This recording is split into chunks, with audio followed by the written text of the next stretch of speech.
झरक report लखा ॾिनो। झरकाई दरगाह सखी शेख सुमार मेले जो अॼु आख़िरी मलाखड़े थी गुज़रियो, जंहिंमें शानदार मल्ह मुक़ाबला थिया। मलाखड़े जी आख़िरी ॾींहुं Gulab Babar chairman UC Ongar, Haji Mashooq Shafi Babar, doctor Sattar Dil Akhtar Dil chairman UC Tando, Hafiz Shah Akram Memon vice chairman UC Tando, Hafiz Shah साईं मीर मोहम्मद शाह, साईं ग़ुलाम हैदर शाह, आज़ाद असगर दिल, अयूब मल्ला ऐं ॿियनि वॾे अंग में शिरकत कई। जॾहिं त उन मौक़े ते डॉक्टर अब्दुल सत्तार दिल ऐं चेयरमैन यूसी टंडो, हाफिज़ शाह अख्तर दिल, वाइस चेयरमैन अकरम मेमण, चेयरमैन यूसी ओंगर गुलाब बबर, वाइस चेयरमैन मिठो ख़ान ख़ासि के लिए ॿियनि साफ़ियुनि सां ॻाल्हाईंदे चयो त असां मेला कमेटी जा शुक्रगुज़ार आहियूं, जिन असां ऐं असांजे लीडरनि सैयद रियाज़ शाह शिराज़ी, पीपी ज़िले सदर सादिक अली मेमण, आफ़ताब आलम सोमरो, हाजी माशूक बबर, ग़ुलाम नबी मलन बबर, ग़ुलाम नबी वली फारम बबर, सलीम गंद्रो, आमिर ख़ान गंद्रो, अलाह ॾिनो बबर, साईं ग़ुलाम हैदर शाह ऐं ॿियनि ख़ासि महिमाननि खे बोस्की जा पटका, लुंगियूं ऐं झिरकूं पहिराए सभिनीनि खे इज़त ॾिनी, जंहिं लाइ असां मेला कमेटी जा थोराइता आहियूं। ऐं ख़ासि करे असां मोज़िज़ महिमान ख़ासि करे रियाज़ शाह शिराज़ी ऐं सादिक मेमण जा बि थोराइता आहियूं, जिन पंहिंजो क़ीमती वक़्तु कढी सॼो ॾींहुं मेले जे मलाखड़े में वेही हज़ारे रुपयनि जा बिल रखी पहलवाननि जी हौसला अफ़ज़ाई कई। Sanghar report bureau chief Ghulam Qadir कैरी मंशियात फरोशनि ख़िलाफ़ मौसर कार्रवाइयूं। 5 मंशियात फरोश गिरफ्तार, 110 लीटर शराब ऐं गुटके जूं 7 पुड़ियूं हथ। हंगामे जी केस में घुर्बल जवाबदार गिरफ्तार, ॾोह में इस्तेमाल थींदड़ बग़ैर लाइसेंस पिस्टल ऐं मोटरसाइकिल हथ कयल चोरी जो वाटर पंप असल मालिक जे हवाले। सांगड़ तफ़सील मूजिब एसएसपी सांगड़ कैप्टन सदाम हुसैन जी हिदायतुनि ते मंशियात फरोशनि ख़िलाफ़ कार्रवाइयूं जारी आहिनि। उन सिलसिले में एसए शोखाई रियाज़ हुसैन महसर शराब ठाहिण वारे 2 भट्टियुनि ते छापो हणी 90 लीटर शराब हथ करे वरितो। पहिरें छापे में 2 मंशियात फरोश नदीम मरी ऐं मुमताज़ मरी खे गिरफ्तार कियो वियो, जॾहिं त 1 जवाबदार फरार थियण में कामयाब थी वियो। छापे दौरान 60 लीटर तैयार थियल शराब हथ कयो वियो। ॿी कार्रवाई में मंशियात फरोश मोहम्मद बख्श ख़ासि केली गिरफ्तार कियो वियो, जॾहिं त संदसि 1 साथी फरार थियण में कामयाब थी वियो। मौक़े तां 3 लीटर तैयार शराब हथ कयो वियो। छापे दौरान 1 लीटर अण तैयार थियल शराब खे ज़ाया करे ऐं भट्ठनि खे ड्राई साड़े छॾियो ऐं शराब तैयार करण वारनि ऐं गॾु करण लाइ इस्तेमाल थींदड़ बर्तननि खे कब्ज़े में पुलिस वरितो वियो। गिरफ्तार मंशियात फरोशनि ख़िलाफ़ मंशियात एक्ट जे कलमनि तहत केस दाख़िल करे वरितो। वधीक जांच पिणु शुरू कई वई आहे। उन खां अलावा चोरी थियल वाटर पंप बि हथ कयो वियो आहे, जेको असल मालिक अज़ीज़ मरी हवाले कयो वियो आहे। टंडो आदम जे एसएचओ इम्तियाज़ अली खावड़ हंगामे केस में घुर्बल जवाबदार शाहनवाज़ सुमरो खे गिरफ्तार करे संदसि कब्ज़े मां 1 पिस्टल ऐं 1 मोटरसाइकिल हुंडा 125 हथ करे वरिती।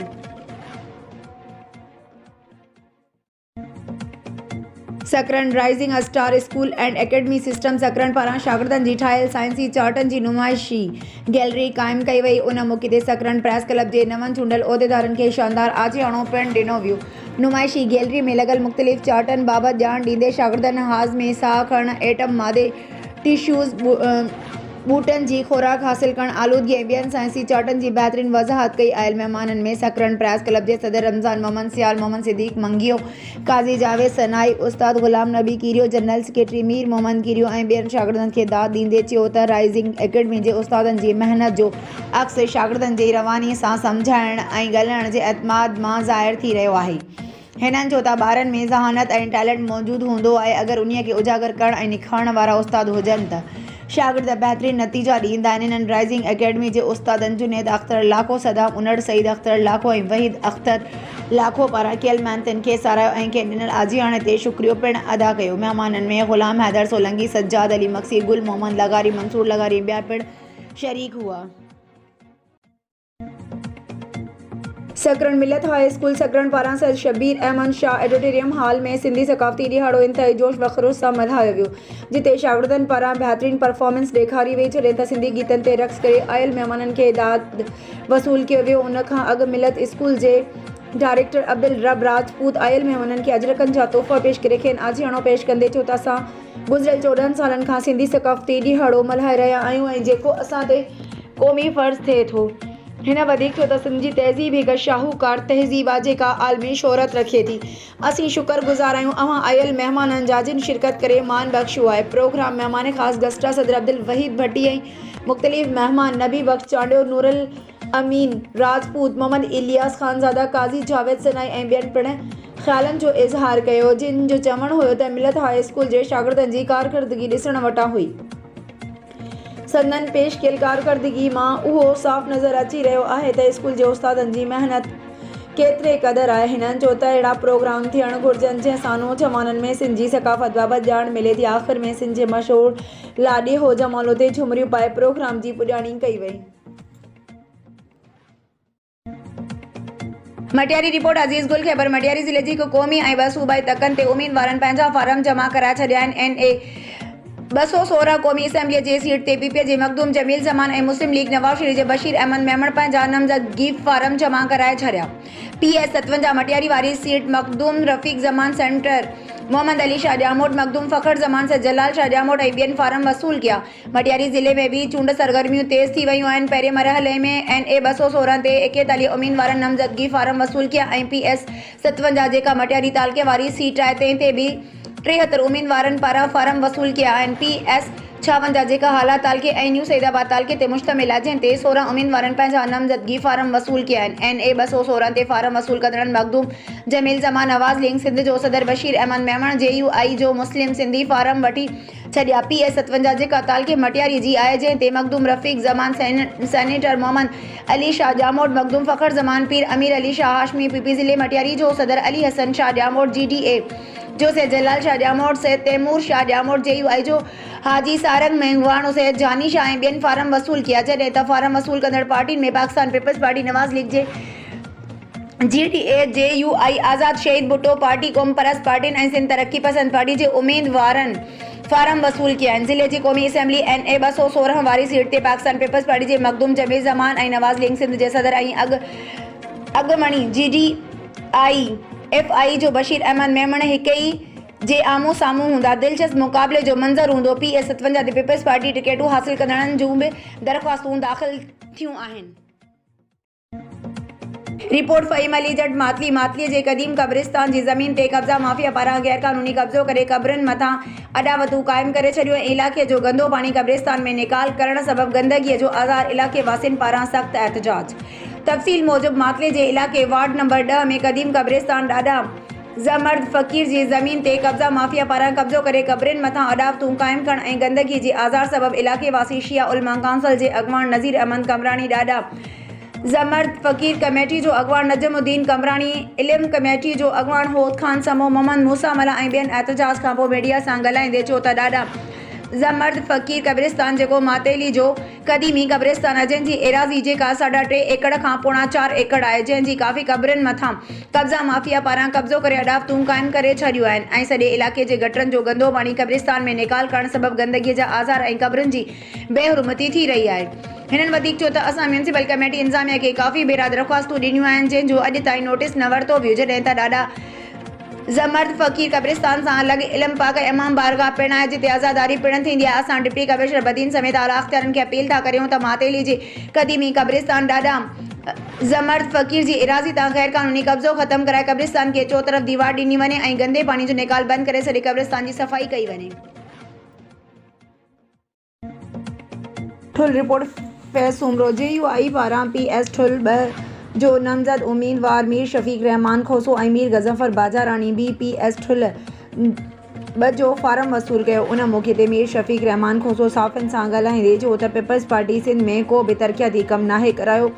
बरसातुनि तोड़े ॿोड़े दौरान पीपल्स पार्टी अवाम खे अकेलो करे छॾियो हो जंहिंजे करे अवाम पीपल्स पार्टी खां बेज़ार आहे। हिन चयो त ठुल में PP जी अॻूणे नुमाइंदे ठुल में को बि कमु नाहे कयो जंहिंजे करे अवामी मक़बूलियत विञाए चुको आहे। हिन चयो त PS ठुल 2 समेत ज़िले तोड़े पूरे सिंध में JUI जा उम्मीदवार वॾी अक्सरियत सां सोभारा थींदा। हिन चयो त मूं मुख़ालिफ़ हरीफ़ खे अवाम जी ताक़त सां 20,000 जी लीड सां शिकस्त ॾींदुसि। हिन चयो त सोभारो थी ठुल में तरक़ियाती कमनि जो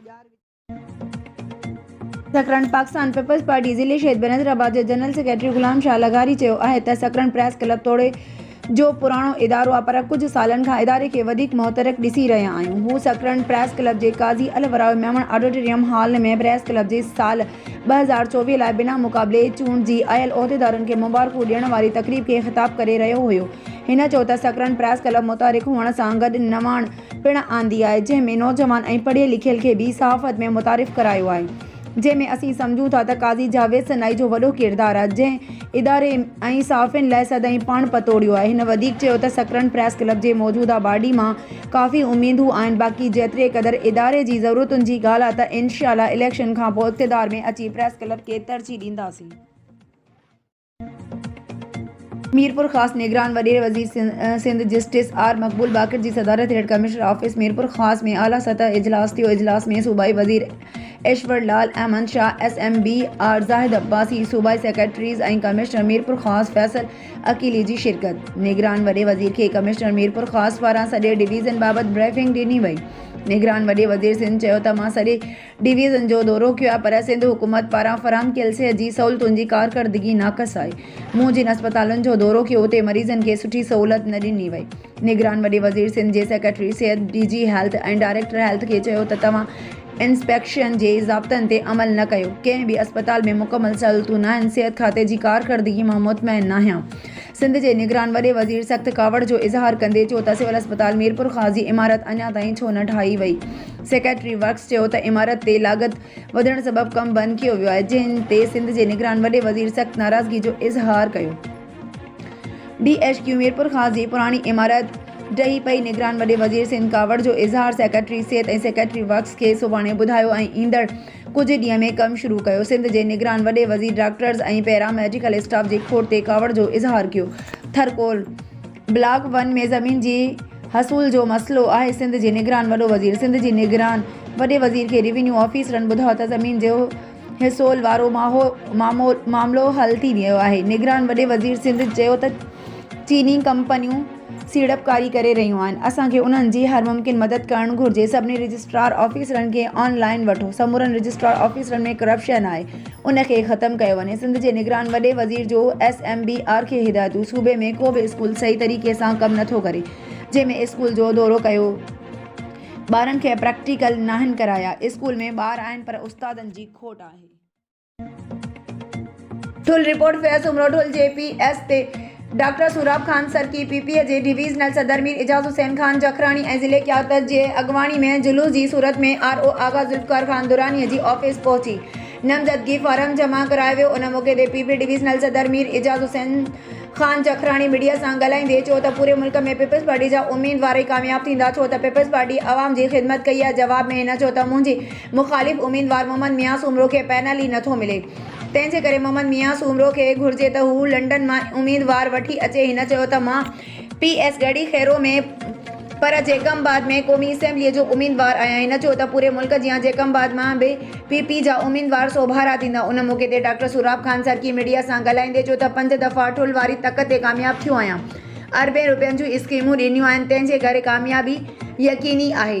होॾां ॿिए पासे PP शीन भे पारां PS 2 ठुल वारे तक ते औरत उम्मीदवार उरूसा लाशारी भी पंहिंजा नामज़दगी फार्म जमा कराए छॾिया। ठुल रिपोर्ट फैज़ सूमरो ठुल लॻभाऊ खोसो थाणे जी हद में नौजवान क़तल। जखराणी ऐं संदराणी में हलंदड़ कारियां तकरार में ॻाढ़े धुर जी जखराणी बिरादरीअ जो शख़्स ऐं संदसि दोस्त नौजवान ज़ुल्फ़िकार अली उर्फ़ भुट्टो बंगलाणी मोटरसाइकिल ते घर अची वञी रहिया हुया। संदराणी बिरादरीअ जे माण्हुनि जे मुबैना फायरिंग में नौजवान ज़ुल्फ़िकार अली उर्फ़ भुट्टो खे बंदूक लॻण सबबि क़तल थी वियो।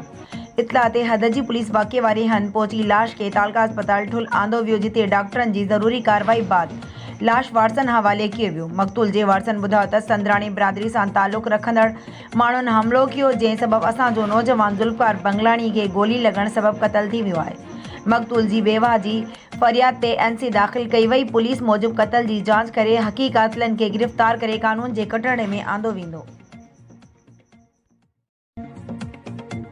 रिपोर्ट रियाज़ अली मीरानी शिकारपुर जतोई भाइरनि जी शमूलियत सां जमियत ज़िले शिकारपुर में मज़बूत थी आहे। अॻवान ऐं कारकुननि पंहिंजी पूरी क़ुवत सां जमियत जे उम्मीदवारनि खे कामयाब कराईंदा। मौलाना अब्दुल्ला मेहर तफ़सील मूजिबि त जमियत उलमा तालका लकी जे जनरल काउंसिल जे इजलास के JUI ज़िले शिकारपुर जे सेक्रेटरी जनरल उम्मीदवार NA 193 मौलाना अब्दुल्ला मेहर ख़िताब कंदे चयो आहे त जमियतुल उलमा सिंध जे वसीलनि जी हिफ़ाज़त ऐं अवाम जी ख़िदमत कई आहे। सिंध जी सूंहं कारूंझर जी दफ़ा कारूंझर कॉन्फ्रेंस हुजे या क़ाइदे आज़म जी मज़ार ते लखे माण्हुनि जी मौजूदगी में सिंध जी तक़सीम करण जे ख़िलाफ़ सिंध खपाईंदे पादर खाईंदे जो नारो हुजे। जमियत सिंध जो हर मुहाज़ ते मुहाफ़िज़ वारो किरदार अदा कयो आहे। जॾहिं सिंध वासियुनि खे लॉकडाउन सैलाब वक़्तु ख़िदमत जी ज़रूरत पेश आई तॾहिं जमियत ख़ादिम सिंध जो किरदार अदा कयो। पोइ चाहे धनजी कूली टंडो अलियार खां पुकार कई आहे त जमियत उन जो सॾु वराणियो ऐं जेकॾहिं खैरपुर नाथन शाह जी अवाम ख़िदमत जो सॾु ॾिनो तॾहिं बि जमियत उन जो सॾु वरनाए अज़ीम ख़िदमत कई। तॾहिं सिंध जो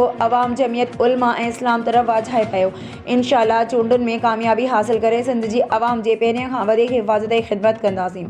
इजलास के मुफ्ती मोहम्मद ताहिर हालिजी वी मौलाना ग़ुलाम अल्लाह महर मौलाना ताज मोहम्मद हाफ़िज़ रफ़ीक अहमद भी ख़िताब कयो।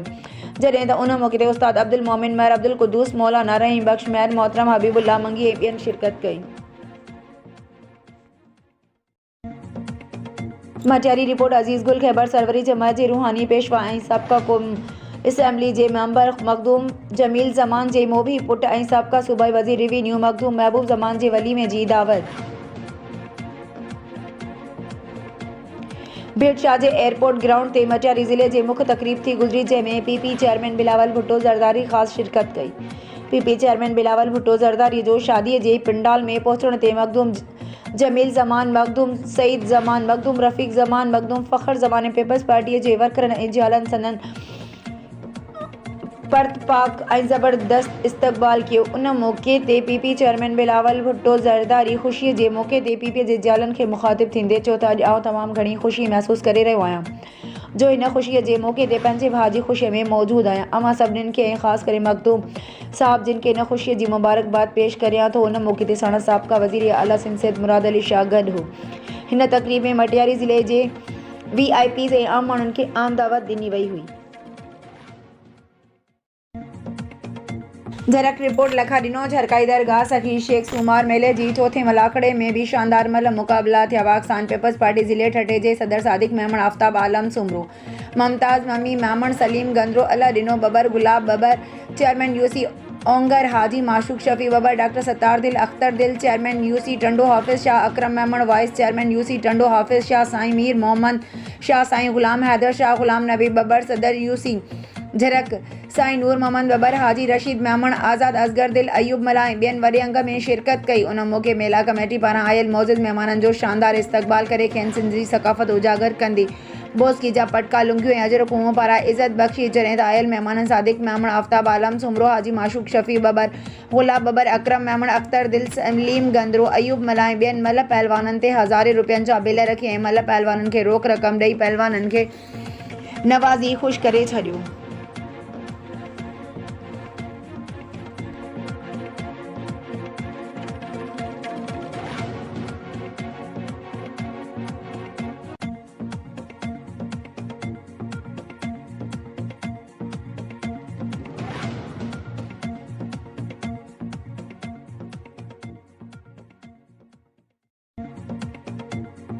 दादू रिपोर्ट मुख्तियार अली सुमरो सेवण जे ॻोठ दरी देरो जे रहवासी सोहान अली वल्द मरहूम अब्दुल लतीफ़ हाले पोटो पंहिंजी इमामी अल ॾिनो हाले पोटो सां गॾु दादू प्रेस क्लब वारो एहतजाज करण बाद दादू प्रेस क्लब में प्रेस कॉन्फ्रेंस कंदे दायूं त घिटीअ जे मामले ते असांजे मुख़ालिफ़नि नसीर वज़ीर गुलज़ार हाले पोटो ग़ुलाम कादिर हाले पोटो ख़ुदा बख़्श हाले पोटो ऐं ॿियनि सां पुराणो तकरार हलंदड़ आहे।